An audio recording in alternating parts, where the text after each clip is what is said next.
जब मैं विधवा हुई तो मेरे माँ बाप ने मेरी दूसरी शादी कर दी, एक ऐसे व्यक्ति से जिसका पहले से ही एक बेटी थी। और मेरे पास भी मेरी पहली शादी से एक बेटा था। अब मेरा बेटा और बेटी एक ही कमरे में सोते थे, और जब सुबह को मेरी बेटी सोकर उठती तो उसके पूरे शरीर में बहुत दर्द होता, और मेरी बेटी लंगड़ा लंगड़ा कर चलती। ऐसा हर दिन का हो गया था।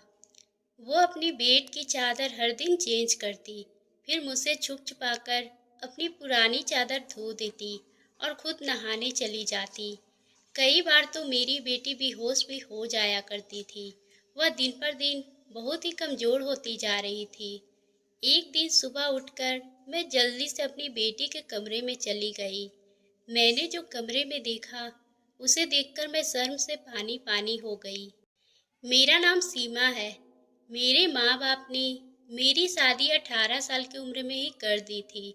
मैं अपनी माँ-बाप की इकलौती बेटी थी, मगर मुझे ऐसा लगता था कि मैं उन पर एक बहुत बड़ा बोझ हूँ, मानो जैसे कि मैं उनकी बेटी ही नहीं थी। मेरे पैदा होने के बाद ही मेरी माँ के चेहरे पे कोई खुशी नहीं देख पाई। और मेरे पिता, उनको तो बेटे की बहुत इच्छा थी। बस इसी कारण वो मुझसे बहुत नफरत करते थे और मुझे सख्ती से बातें करते। इन सभी की वजह से उन्होंने मेरी शादी बहुत जल्दी ही करवा दी थी। मेरा पति सरकारी स्कूल में एक शिक्षक थे। शादी के कुछ ही साल बाद हमारा एक बेटा हुआ, जो अब 3 साल का हो गया था। मगर एक दिन स्कूल से घर आते समय रास्ते में मेरे पति का एक्सीडेंट हो गया, और मौके पर ही मेरे पति मेरा साथ छोड़कर चले गए। वह दिन मेरे लिए किसी कयामत से कम नहीं था। मुझ पर तो परेशानियों का पहाड़ ही टूट पड़े थे। कुछ दिन गुजरने के बाद मेरे सास ससुर ने भी मुझे मेरे घर वापस भेज दिया था। शायद उन पर भी मैं बोझ थी। वह भी मुझे अपनी बहू नहीं समझते थे। उनके ख्याल से मैं एक मनहूस औरत थी, जैसे ही मैं उनके बेटे को मार दिया हो। फिर मैं चुपचाप अपने माँ बाप के पास अपने घर आ गई। मेरे माँ बाप ही मुझे उस समय संभाले थे। मैं अपने बेटे को सीने से लगाकर अकेले बहुत रोती थी। फिर कुछ दिन बाद मेरे माँ बाप ने मेरी दूसरी शादी कर दी, एक ऐसे व्यक्ति से जिसका पहले से ही एक बेटी थी। इसलिए हमारी शादी हो गई। मेरे बेटे से 2 साल छोटी मेरी दूसरे पति की बेटी थी। उसका नाम पिंकी था और मेरे बेटे का नाम आदित्य था। हम लोग साथ ही में रहने लगे और वक्त इसी तरह गुजरने लगे।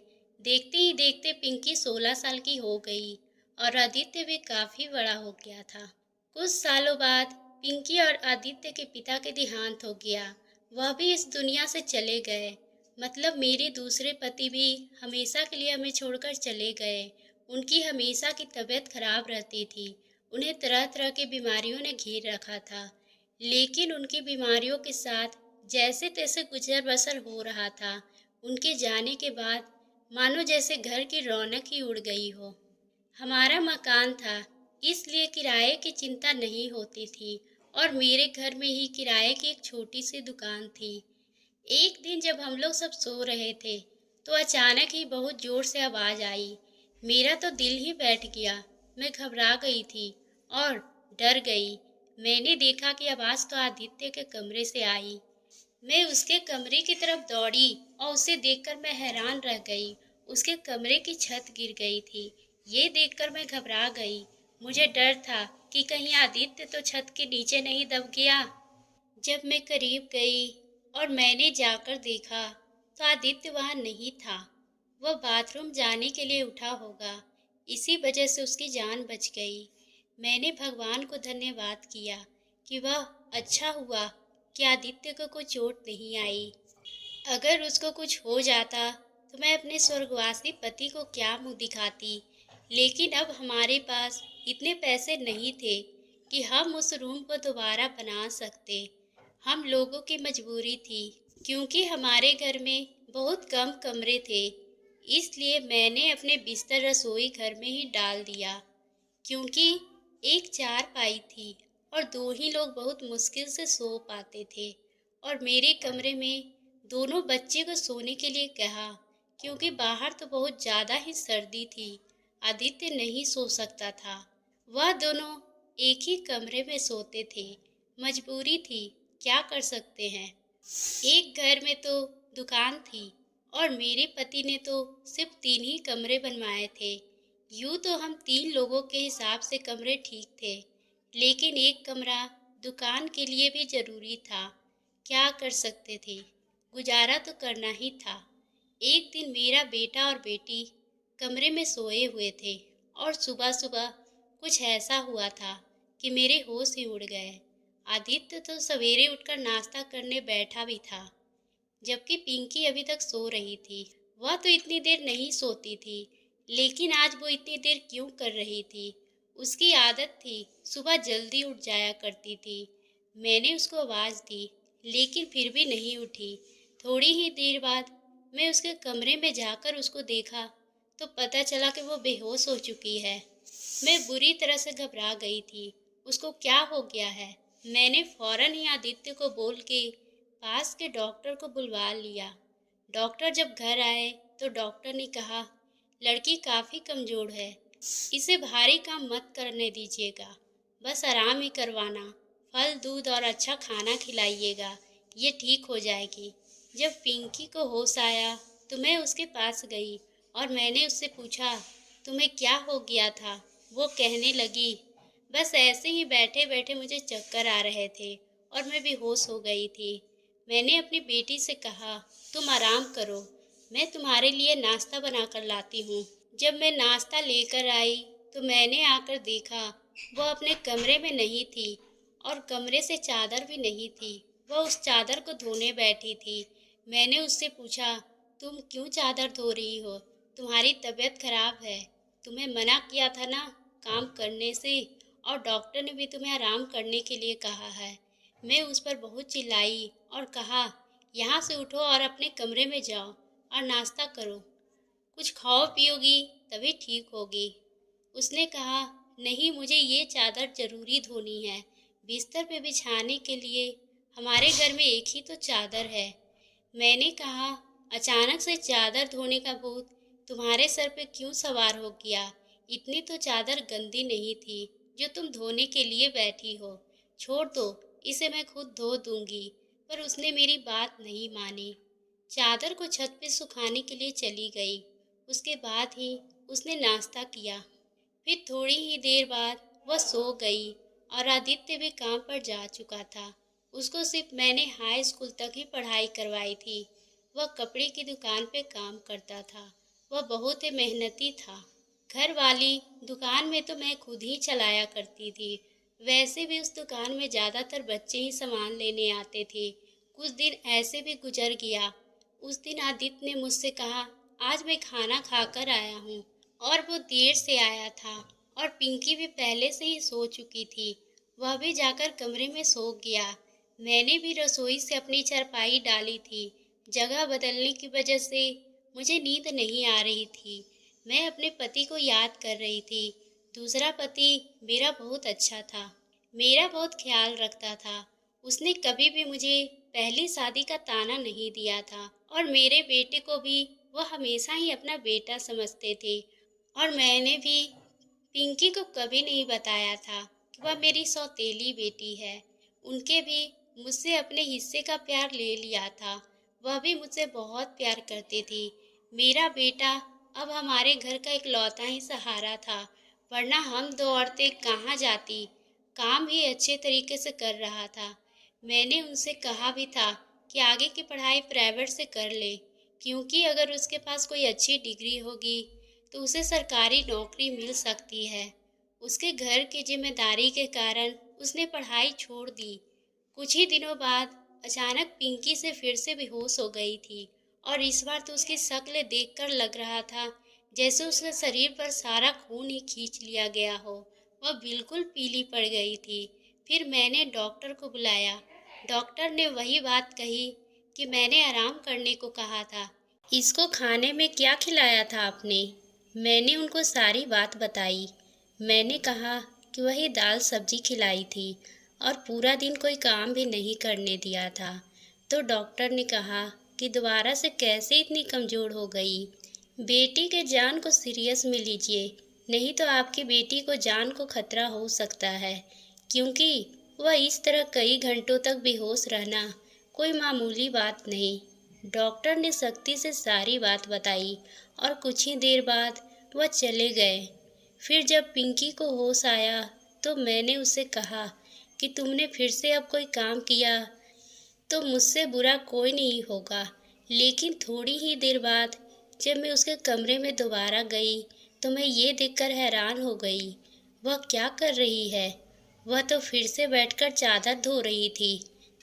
इस बार मैं उसे दूर से देख रही थी, क्योंकि जो भी वह कर रही थी वह सब कुछ अजीब लग रहा था। वो बेहोशी से उठकर चादर को धोना शुरू कर दी थी। ये सब क्या हो रहा था?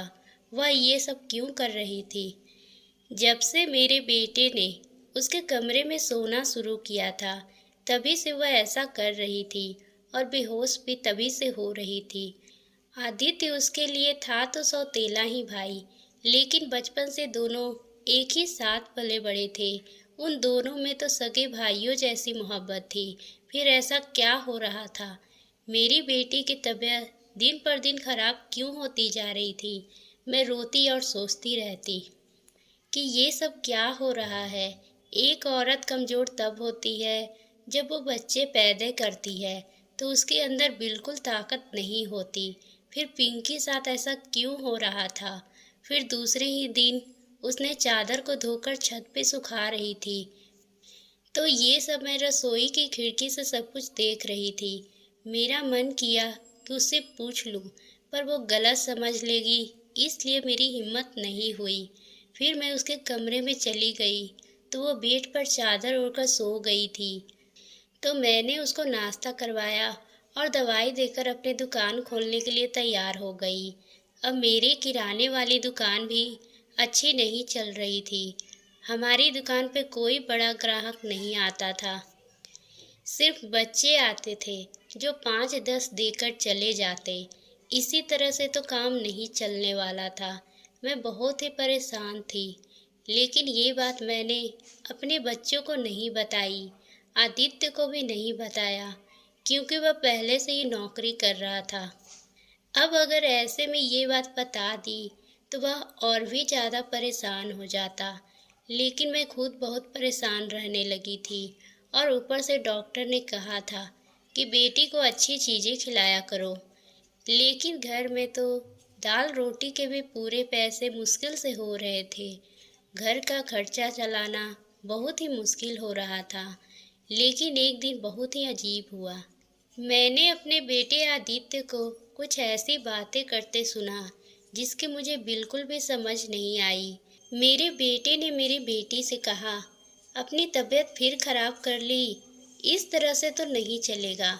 अगर तुम्हें इतनी परेशानी हो रही है तो फिर हम ये सब नहीं करते हैं। मेरी बेटी ने कहा कि नहीं नहीं, ये मुझे काम करना है। इसी तरह के मौके बार बार नहीं मिलते, और मुझे क्या पता था कि मेरे साथ ये सब कुछ हो जाएगा। मुझे तो पता ही नहीं था कि मेरे अंदर इतनी भी ताकत नहीं है। मेरे बेटे ने कहा कि अब तो तुम्हें पता है ना कि मैं तुम्हारी ज़िंदगी को दांव पर नहीं लगा सकता। तो मेरी बेटी को कहा था कि नहीं, सिर्फ 2-4 हफ्तों की ही बात है, उसके बाद ये मौका नहीं मिलेगा। ये सब क्या हो रहा था? मुझे कुछ समझ नहीं आ रहे थे। एक दिन तो मैंने कुछ ऐसा देखा, मेरी बेटी चादर को फिर से धोकर छत पे सुखा दिया और फिर एक तरफ खड़ी होकर उल्टी कर रही थी। मैंने कहा, क्या हो गया है तुम्हें? वह घबरा गई।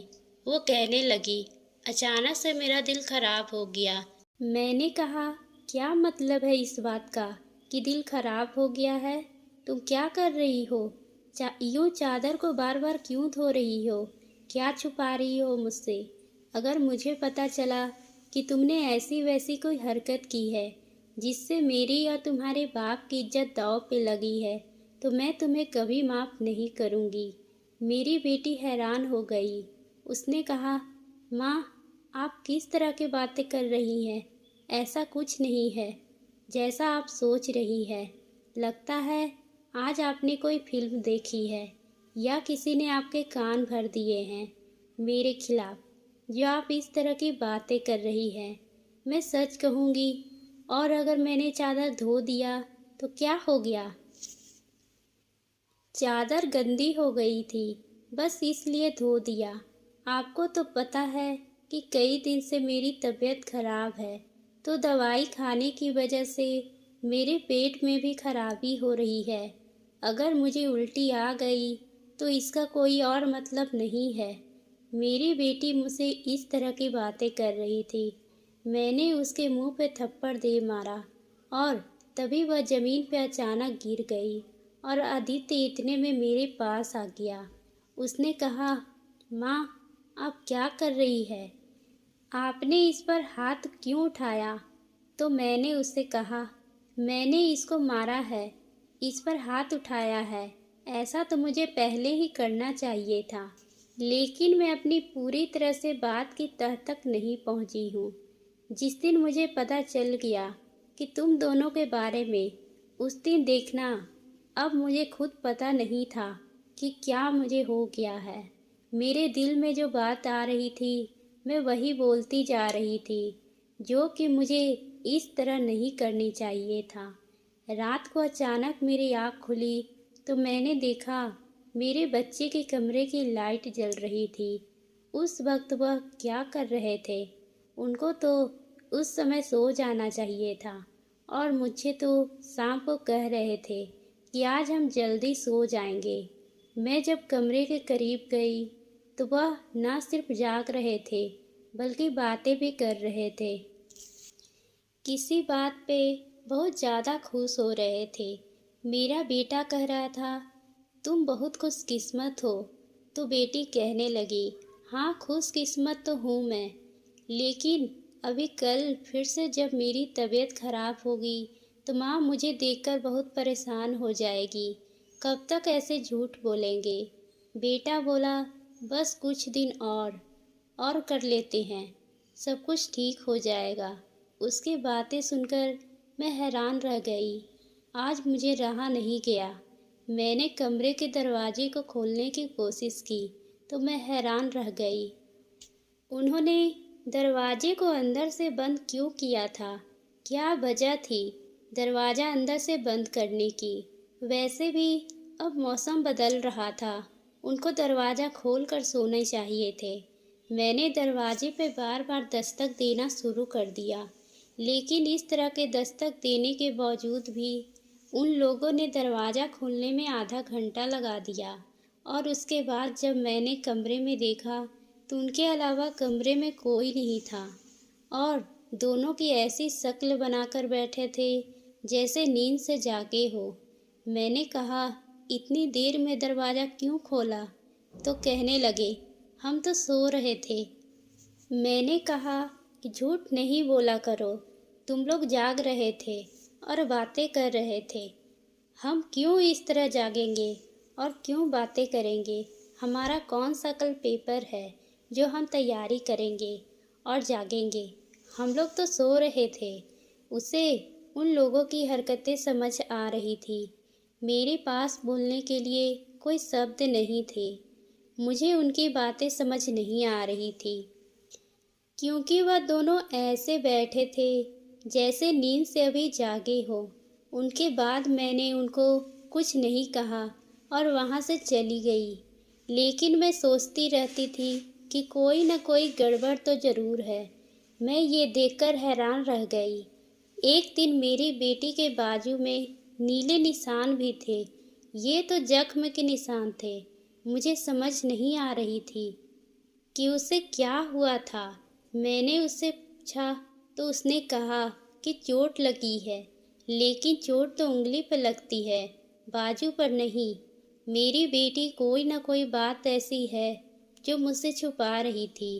कभी बेहोश हो जाती थी तो कभी उसके शरीर पे अजीब अजीब तरीके के निशान होते थे, और कभी उठकर अपने बेड की चादर धोने लग जाती और मुझे अपने कमरे में जाने नहीं देती थी। मेरा दिमाग किस तरफ जा रहा था? मैं वैसे कुछ सोचना नहीं चाहती थी। मेरी गलती थी। मैंने आग और पानी को एक साथ क्यों रखा था? मुझे ऐसा नहीं करना चाहिए था। मैंने सोच लिया कि मुझे अब क्या करना है। जवान लड़का और लड़की को मुझे एक साथ एक ही कमरे में नहीं सोने देना चाहिए था। गलती तो मेरी थी। मुझे इन सब बातों का ध्यान रखना चाहिए था। आखिर आदित्य और पिंकी थे तो सौतेले ही भाई, नियत बदलते देरी नहीं लगती। जवानी की इस उम्र में बच्चे बुरी संगत में पड़ ही जाते हैं। सगे भाई तो सगे ही होते हैं और सौतेले भाई सौतेले।